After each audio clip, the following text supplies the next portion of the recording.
was talking to my daughter about her college internship the other day. My daughter is a commercial photography major who is embarking upon her first internship. She was expressing her frustration with me regarding the lack of structure of the internship.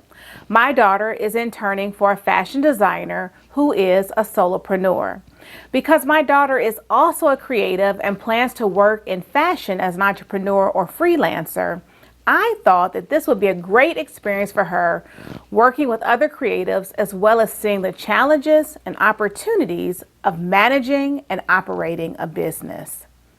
As I tried to explain to her the working world and the need to establish and maintain personal and professional boundaries, she became upset with me. She thought that the counsel that I was giving her was oversimplified because I've been working and established in my career longer, not just starting out like she was, and therefore I was more comfortable establishing and maintaining boundaries and asserting myself by communicating my needs.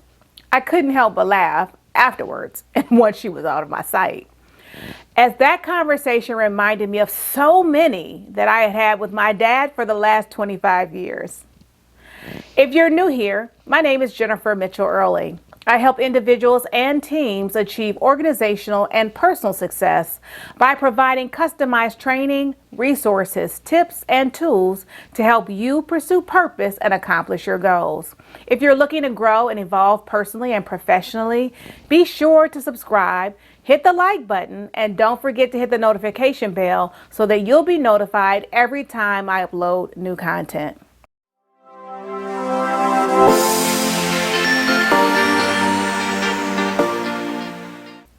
Today, we're talking about managing up. I don't care how far along you are in your career, no one is completely comfortable with ambiguity, lack of communication, or structure. Many of the professionals that I've counted as colleagues and clients appreciate, respect, expect, and reciprocate structure, ethical communication, accountability, and dedication. Now, I didn't say all, I said many. And my daughter is correct. I have been working professionally as a consultant, elected official, adjunct professor, author, and leader for a long time. And while these experiences have helped me to create, establish, communicate, and maintain boundaries, it hasn't always been easy, but it has always been necessary. And you have to start somewhere. There's no time like the present, and the need to do so, unfortunately, never changes.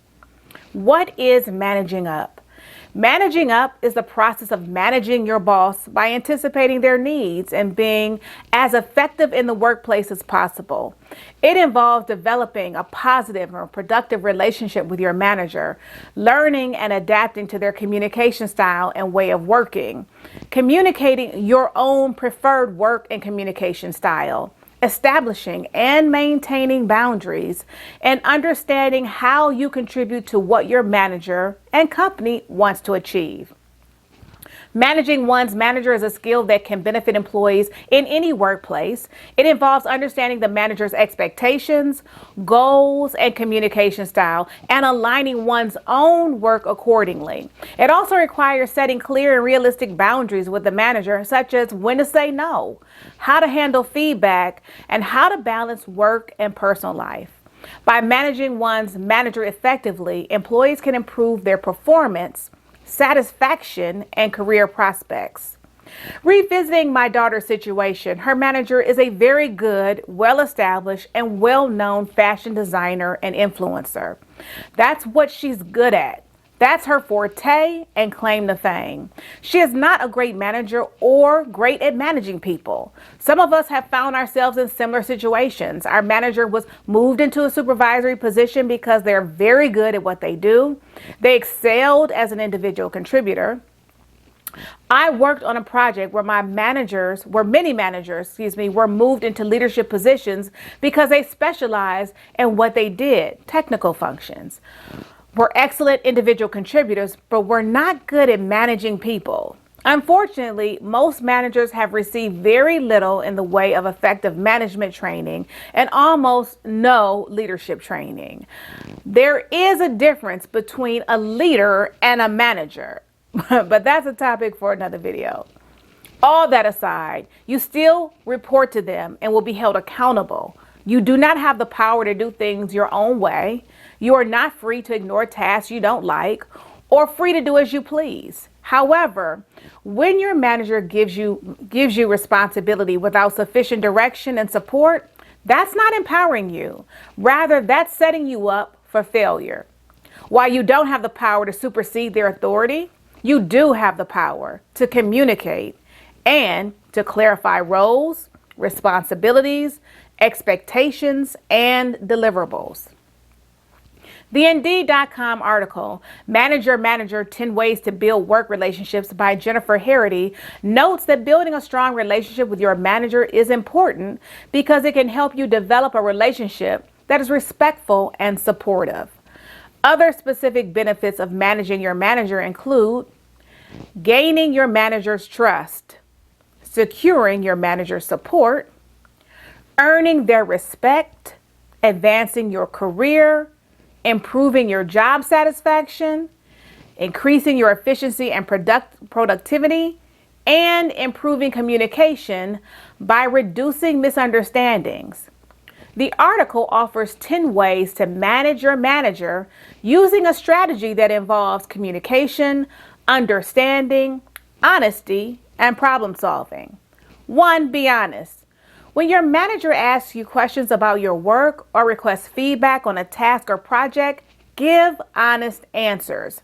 I had a manager tell me that she hired me for a reason. She respected my expertise and wanted my expert opinion when it came to designing effective training programs. She freed me to tell her the truth, even when other members of our team or even she disagreed.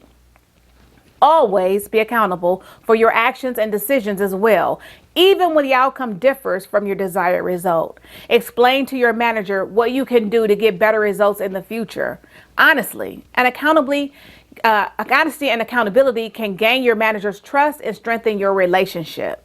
2. Communicate.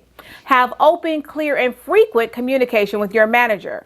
Observe and determine their preferred communication style, in person, through a professional messaging program, by email, or by phone, and use it to give feedback, ask questions, and provide updates. I'm big on email communication. In this way, I always have a record of the conversation and decisions agreed upon. However, I had a change management lead that was big on face-to-face interactions. He'd always say, "Come on, let's stop by their office to see if we can flesh this out." Also, know whether your manager likes to discuss strategies with others or think about them alone. Respect their preferences and try to imitate their style. 3. Understand goals. Ask your manager about their professional goals and support them in achieving those goals. These might include immediate objectives such as finishing a project on time or meeting a sales quota, or long-term aspirations such as becoming head of the department. Find ways to show interest and support your manager's career, and they might be more likely to support your professional endeavors and advancements as well. When your manager reaches a goal, celebrate it. You can also communicate your goals to your manager. Ask what you can do to improve your performance or reach goals such as managing a small team or learning a new skill. If they're aware of what you want to accomplish, they can take steps to help you achieve it. 4. Stay calm.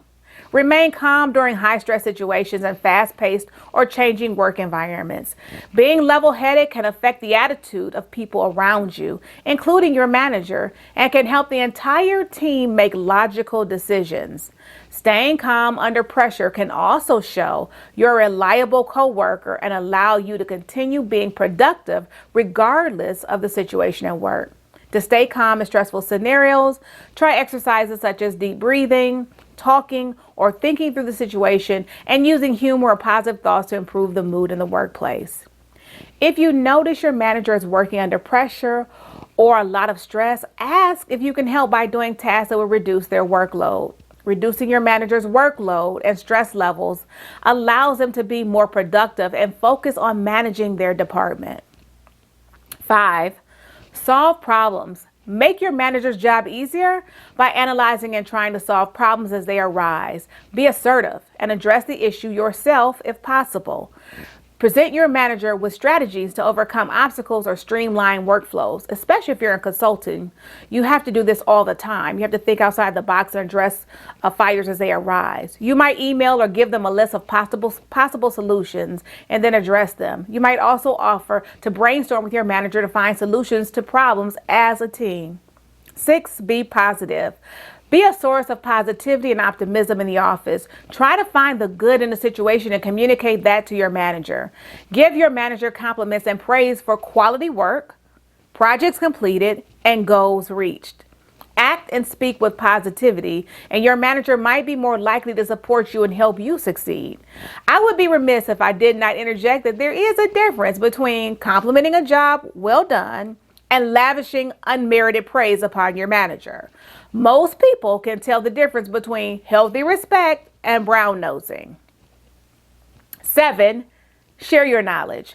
If you have skills or experience in an area your manager does not, share them. Tactfully offer to teach your manager how to use a new type of software, tool, or device, or create a training document your manager can reference when needed. You're not only helping your manager develop professionally, but also proving your value to the company. 8, be caring. Get to know your manager on a personal level and demonstrate an interest in their happiness and well-being. Don't go overboard, just be interested. Ask them how their family is doing or how their holiday was or weekend. If your manager is feeling stressed or experiencing challenges, ask if they want to talk about it or what you can do to help. Empathy, which is the ability to understand what someone else is feeling, can help strengthen your relationship with your manager and gain their respect. 9, practice positive reinforcement. Reinforce positive behaviors or good decisions by praising your manager for doing them. Compliment your manager for instance, treating an employee fairly or handling a sensitive issue well. By focusing on and providing feedback about what your manager does right, you can encourage them to repeat those actions. I was once on a project where I shared a workspace with another employee. Like we basically shared a U-shaped desk. Unfortunately, that employee was let go. When the manager came to our workspace to gather the employee's belongings, I offered to gather them for her as I knew what belonged to the employee and what belonged to the company. My manager was relieved to have my help in that situation. Months later, after getting to know her better, I complimented her on her professionalism and emotional intelligence when handling such an awkward and sensitive situation. 10, be a strong performer. You can manage your manager more easily if you work hard and produce quality results. A manager is more likely to respect and value an employee's feedback and opinions if that individual is a top performer. If you want to improve your performance, consider getting training or taking continuing education courses to develop useful skills or expand your knowledge. Managing up is just another way, to me, of saying, clarifying, and setting expectations, both for your manager and you. The common thread and most critical component is communication. Unfortunately, being able to communicate clearly and effectively is a skill that is developed over time, but developing strong communication skills is essential when it comes to building a successful career. If you want additional information about how to communicate effectively, you can watch the following videos linked down below. Join my mailing list, also linked below, or visit jmearlyconsulting.com. Thanks for watching, and I'll see you in my next video.